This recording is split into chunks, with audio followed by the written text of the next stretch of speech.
Hey, what's up guys? Welcome to the channel. UFC 282, Jan Błachowicz versus Magomed Ankalaev is almost here. It goes down December 10th in Las Vegas. The original main event, Jiri Prochazka versus Glover Teixeira 2, was canceled when Jiri Prochazka suffered a serious shoulder injury. So now that we have the new main event and the new pay-per-view main card, I'm going to go through the entire main card of UFC 282, briefly discuss each fight, and then at the end of the video, I am going to grade UFC 282 on a scale from 1 to 10, 1 being the worst, 10 being the best, and I'm going to answer the question whether or not UFC 282 is worth your money. Should you buy this pay-per-view card? If you like these types of videos, I do this video for every single UFC pay-per-view, so make sure you subscribe to the channel and turn on notifications. And if you've already been watching these videos, do me a favor and like the video. I would greatly appreciate it.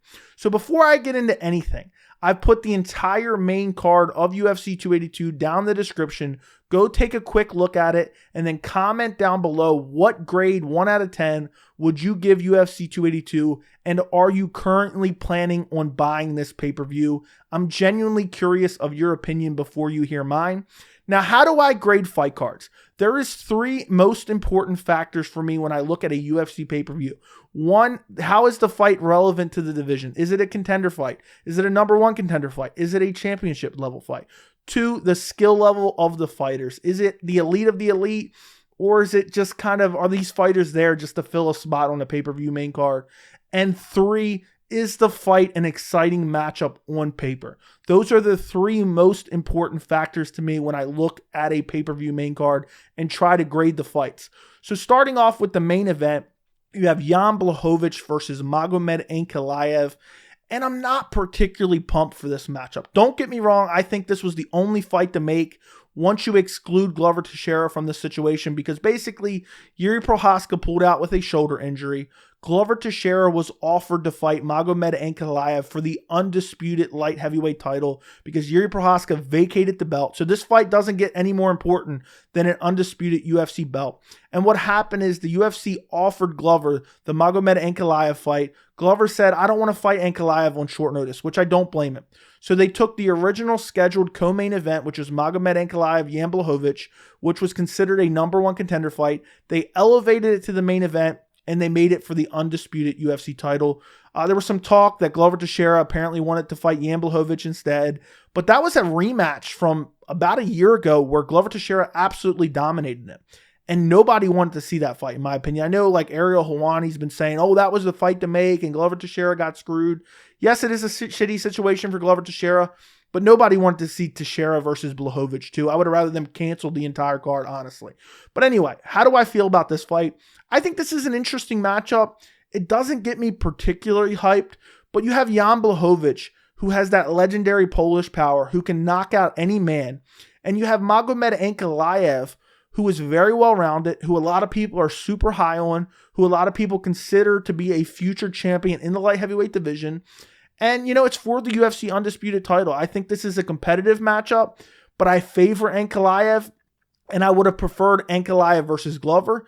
And when they originally scheduled Prochazka versus Glover 2, in that particular case, I preferred Prochazka versus Ankalaev. And I know Ankalaev kind of had a weird win over Anthony Smith where he ended up finishing him. But, you know, Anthony Smith had a leg injury, so that kind of dampens it a little bit. And then you look at Jan Blachowicz' last performance, same situation. He got a win over Alexander Rakic, but Rakic, I think he blew his knee out. So it was a weird situation. So neither one of these guys is riding a particular amount of hype or anything like that. But nonetheless, I believe this is number 2 and number 3 ranked in the division. I think both guys are elite level fighters. And I think stylistically, Magomed Ankalaev is a very well-rounded fighter, an elite fighter. And you have Jan Błachowicz, we know what he wants to do. He wants to strike, he wants to look to find the chin and knock you out with that legendary Polish power. And for that, I'm interested in this fight. Do I believe this should be a main event? No, but I'm not going to harp too much on it just because this is kind of last minute thrown together. And I am happy that we don't have some fighters stepping in on short notice. I honestly hate short notice title fights because then you just like, you always have that X factor of, Well, maybe if they had a full camp, they would have won if they end up losing. And then for the winning fighter, they don't really get a whole lot of praise because they're like, oh, you beat him on short notice. So I'm glad it isn't that. These are two guys who are already training for each other. And, Magomed Ankalaev kind of needs that signature win. And I know now he's not going to get a signature win to get a title shot. He's going to win the title if he beats Jan Błachowicz. So, at least we get to see Magomed Ankalaev against the elite of the elite and a former champion in Jan Błachowicz. Not that he hasn't fought some elite fighters. He fought Anthony Smith. He fought Thiago Santos. And in that Thiago Santos, one thing I will say about this, he got clipped by Santos. If Jan Błachowicz clips you with that right hand, or really either of his hands, he has power in both his hands, there is a very good chance that Jan Błachowicz could put him to sleep. That's why I actually always kind of wanted Jiri Prochazka versus Jan Błachowicz because of how reckless, Jiri is and how powerful Jan is. But nonetheless, I think this is a fun fight. I think it's two elite level fighters and you have the most important circumstances you could possibly have on the line. So I'm looking forward to the main event. Is it my most anticipated title fight of the year? Absolutely not. Moving on to the co-main event, we have Paddy Pimblett versus Jared Gordon. And this is where things start to get a little bit south because Paddy Pimblett is not ranked. Jared Gordon is not ranked. And I know the rankings really don't mean anything, but for me as a reference, that just goes to show you how good these fighters are considered because Paddy Pimblett and Jared Gordon have no business being in a co-main event. And I know somebody's going to be in the comments saying Paddy Pimblett's popular. Do you get a cut of the pay-per-view? Do you get a cut of the pay-per-view? And Paddy Pimblett honestly should be opening up a pay-per-view main card. The bare minimum, he should be a featured fight on the main card. He should not be a co-main event of a UFC pay-per-view. Absolutely not. And this is a little bit of a step up for Paddy Pimblett. He's got a lot of hype behind him. But Jared Gordon, I feel like he's a hand-picked matchup for Paddy Pimblett to defeat, and UFC can hype him up even more and probably make him fight another unranked contender. And, they're just trying to elevate Paddy. Do I think Jared Gordon has a chance? Yes, but I think this fight is heavily in favor of Paddy Pimblett. Am I excited to see Paddy Pimblett fight again? Yes, I am. I think he's a unique personality. I think he always puts on exciting fights, but I don't think these guys, for a co-main event of a pay-per-view, to have two guys who I don't think are the elite of the elite is egregious. And I know sometimes we have, fight cards where because fights fall out, we end up with stuff like this. But Paddy Pimblett versus Jared Gordon was originally the featured fight on the card. Not that that's as egregious, but still that's why this happened. And, I'm not particularly hyped for this fight. Again, I think Jared Gordon is a hand-picked opponent for Paddy Pimblett. I think he matches up well with him. I think he'll probably win. You look at Paddy Pimblett, he comes in on a long win streak. You look at Jared Gordon, he comes in on a one-fight win streak. Hasn't really ever been able to defeat the elite competition or any step up in competition that he's ever got. He lost to Grant Dawson literally in April of this year. I think Paddy Pimblett's going to go out there and win this fight. I think these are two lower-tier UFC fighters, and they're really not fighting for much. They're just fighting to kind of elevate Paddy Pimblett's name a little bit and throw him on a pay-per-view. And as a co-main event, I absolutely hate this fight. Moving down the card, and there's going to be a bit of complaining in this video, the featured fight on the main card is Santiago Ponzinibbio versus Robbie Lawler. And I know kind of on paper this maybe makes a little bit of sense because you look at Robbie Lawler, he's currently lost 5 out of his last 6. You look at Santiago Ponzinibbio, he's lost 3 out of his last 4. But if you actually watch the fights, Ponzinibbio versus Lawler is a massive mismatch. You look at Ponzinibbio's last 2 fights were split decision losses to Michel Pereira and Jeff Neal. He could have easily won both those fights. And you look at Robbie Lawler, he's losing to Brian Barberina by TKO. Had a decent performance, but he lost via TKO. Fight before that, he makes Nick Diaz quit mid-fight. Nick Diaz had been off for, I don't even remember how many years, 9 years at that point. Doesn't mean anything. Lost to Neil Magny, lost to Colby Covington, lost to Ben Askren, lost to Rafael Dos Anjos. Robbie Lawler is getting up there in age. He is 40 years old. Santiago Ponzinibbio is 36 years old. Ponzinibbio is showing that he still can compete at a very high level. Those last 2 fights, look where Jeff Neal is at now. Jeff Neal is fighting Shavkat Rakhmonov and potentially a title eliminator. And now he's fighting Robbie Lawler. And I just feel like this is a terrible mismatch. And this should be on the prelims at bare minimum. And I hate that they're doing this to Robbie Lawler. He's one of my favorite fighters on the card. So I'm not particularly looking forward to this. I don't think it's a super competitive fight. It's not relevant to the division really, because even if Ponzinibbio wins, I don't think it elevates him too much beating a Robbie Lawler. And if a Robbie Lawler wins and beats Santiago Ponzinibbio, it basically puts Ponzinibbio's career in the same spot. You just lost to Robbie Lawler, who's basically losing to everyone. Now, where's your career? So I'm not super excited for this fight. I do think on paper, this will be an exciting matchup before somebody gets finished. I think somebody will get finished in this fight, but it means nothing to the division. And, Robbie Lawler has fallen off a cliff in terms of his skill set. And Ponzinibbio, I just think, should be fighting someone of a higher skill level than Robbie Lawler at this point in his career. And it kills me to say that because I love Robbie Lawler. Moving down the card, we have a middleweight fight, Darren Till versus Dricus du Plessis. And I'm actually really looking forward to this fight. It was originally on the prelims, which was absolutely shocking to me. But with the main event falling out, this got elevated to the main card. This is a fight of two top 15 ranked middleweights. Darren Till is ranked number 9. Dricus du Plessis ranked number 13. And this is a very important fight for both guys because you have Darren Till, who's won 1 out of his last 5 fights. He's pulled out of his last 76 fights. And at this point, if he loses this fight, and let's say he gets stopped, it could be the end of his UFC career.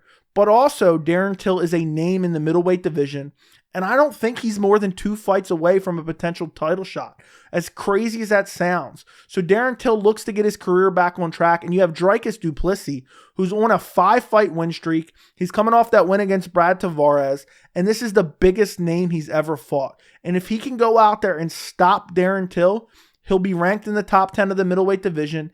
And, I know we kind of got a little bit of a logjam now with Adesanya rematching Pereira, now losing his belt.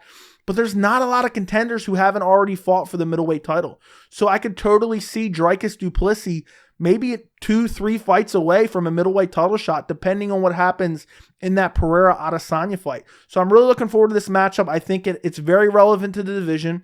I also think it has massive implications for Darren Till and Dricus du Plessis' career. And on top of that, this is a fight that should be exciting. I mean, the way Dricus fights, the way he just wades forward, throwing combinations, as crazy as he looked in that Brad Tavares fight. I get he may mix in the grappling, but this is an exciting stylistic matchup on paper, and I'm really looking forward to this fight. Moving down the card, what opens up the main card of UFC 282?